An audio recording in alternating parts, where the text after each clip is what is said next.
ऐसा क्षण जब एक युग समाप्त हो गया। इधर श्री कृष्ण का अंतिम संस्कार और उधर द्वारका का सर्वनाश। इधर पांडव मुखाग्नि देते हुए रो रहे थे और उधर द्वारका के वासी समुद्र में डूबने लगे थे। राजधर्म के निर्वाह हेतु रुक्मिणी स्वयं आगे बढ़ीं। उधर पांडवों ने श्री कृष्ण के हृदय को जलधारा में बहा दिया था। शायद कुछ अनहोनी होने वाली है, हमें सावधान रहना पड़ेगा। अर्जुन दौड़ते हुए द्वारका जा पहुंचे। देवी, श्री कृष्ण अब इस दुनिया में नहीं रहे, आपको शीघ्र ही निकलना होगा। ये क्या हो गया प्रभु, मुझे अकेला ही छोड़ गए। सब लोग द्वारका छोड़कर भागते हुए समुद्र के तट पर जा पहुंचे। सबने द्वारका को धीरे धीरे डूबते देखा। वही द्वारका जिसे विश्वकर्मा ने रचा था, वही द्वारका जहां श्री कृष्ण ने अनगिनत लीलाएं की थी। अनगिनत स्मृतियां समेटे वो द्वारका सागर में डूब गई। ये क्या हुआ, सब कुछ खत्म हो गया। पहले राधा और अब श्री कृष्ण ही चले गए। अब मैं इस दुनिया में रह के क्या करूंगी। प्रभु मुझे अपने साथ ले जाए।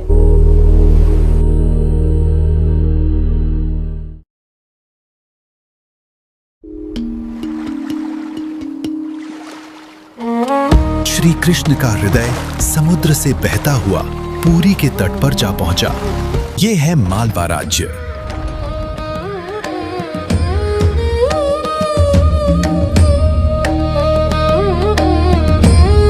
जिसके राजा हैं इंद्रद्युम्न, भगवान विष्णु के अनन्य भक्त। एक दिन आरती करते समय घंटी अपने आप बज उठी और फूल स्वतः गिर पड़े। शायद ये प्रभु का शुभ संकेत था। एक रात का समय था। आसमान में चांदनी चमक रही थी। राजा अपने कर्तव्य समेटकर विश्राम करने जा रहे थे। उन्होंने भगवान का नाम लिया और सो गए। उन्होंने स्वप्न में कुछ विचित्र देखा और तभी विष्णु उनके कक्ष में प्रकट हो गए। हे राजन, उठो, तुम्हें मेरा दर्शन चाहिए था ना? मैं आ गया हूं। मैं तुम्हें एक बात बताने वाला हूं, ध्यान से सुनना। तुम पुरी के समुद्री तट पर जाओ, वहां एक लट्ठा से बंधा हुआ मेरे शरीर का अंश मिलेगा। आप जैसा चाहें प्रभु, वैसा ही होगा।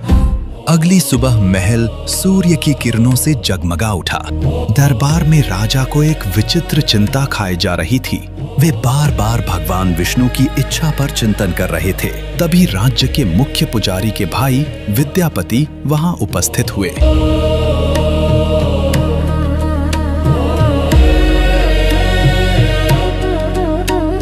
प्रणाम महाराज, आपने मुझे बुलाया। और फिर राजा ने उस ब्राह्मण को विष्णु की इच्छा बताई और वो उसी की खोज में निकल पड़ा। वो गांव की गलियों से गुजरता हुआ बहुत दूर निकल गया। उन्होंने दो व्यक्तियों से नील माधव के विषय में पूछताछ की।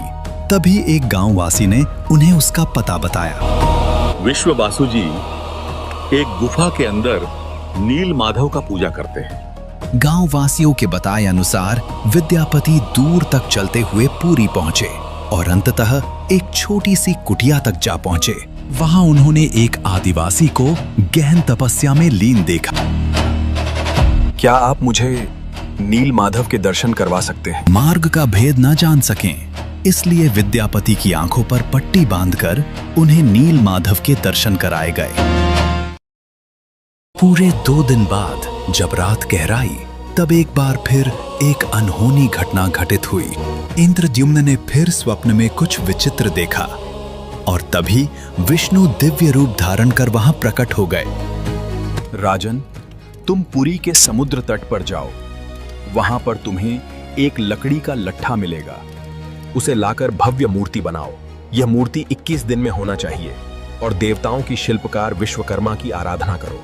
जैसी आपकी आज्ञा प्रभु। सभी लोग पुरी के समुद्री तट की ओर बहुत दूर तक चले गए। समुद्र तट पर एक लकड़ी का लट्ठा बहता हुआ आया और विश्वबासु जी ने सबको संकेत देकर सागर की ओर बढ़ने को कहा।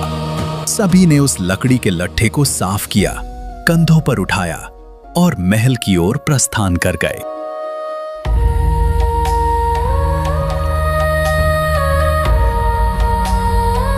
महल के एक खाली कक्ष में उस लट्ठे को मूर्ति निर्माण हेतु रखा गया। लेकिन कथा यहीं समाप्त नहीं होती। अनेक कारीगरों ने मूर्ति निर्माण का प्रयास किया, पर कार्य हर बार अधूरा रह गया। तब राजा ने विश्वकर्मा की पूजा करवाई। हे प्रभु, मूर्ति निर्माण अधूरा हो रहा है। आप तो देवताओं के शिल्पकार हो, अब आप ही सहायता करो। अगले ही दिन विश्वकर्मा ने एक साधारण व्यक्ति का रूप धारण किया और राजा इंद्रद्युम्न के पास आ पहुंचे। राजन, मैं आपको विश्वास दिलाता हूँ, कुछ दिनों में मूर्ति बनाकर आपके सामने प्रस्तुत करूंगा, लेकिन मेरी कुछ शर्तें हैं। हाँ महाशय, बोलिए। आपका हर शर्त मंजूर है। मैं एक बंद कमरे में नील माधव की मूर्ति बनाऊंगा और 21 दिन के अंदर ये काम पूरा करूंगा। लेकिन मुझे किसी भी तरह की बाधा नहीं चाहिए और दरवाजा मत खोलना। कारीगर ने द्वार बंद कर लिया। 15 दिन बीत गए। महल निस्तब्ध पड़ा था। तभी उसी दिन एक अनोखी घटना घटित हुई। महारानी को गहरी चिंता सताने लगी। बेचैनी में वे द्वार के पास आ खड़ी हुईं। अंदर से आवाज क्यों नहीं आ रही? कहीं कारीगर के साथ कुछ हो तो नहीं गया? मुझे शीघ्र जाकर स्वामी को बताना होगा। महारानी व्याकुल होकर तेज कदमों से दौड़ती हुई राजा इंद्रद्युम्न के पास पहुंची।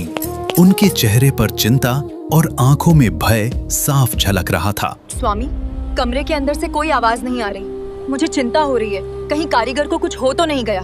कृपया आप दरवाजा खोलें। लेकिन महाशय ने दरवाजा खोलने से मना किया है, कहीं कोई अपशगुन ना हो जाए। पत्नी की बात को टाल न सके, राजा ने सैनिकों को आदेश दिया और द्वार खुलवा दिया।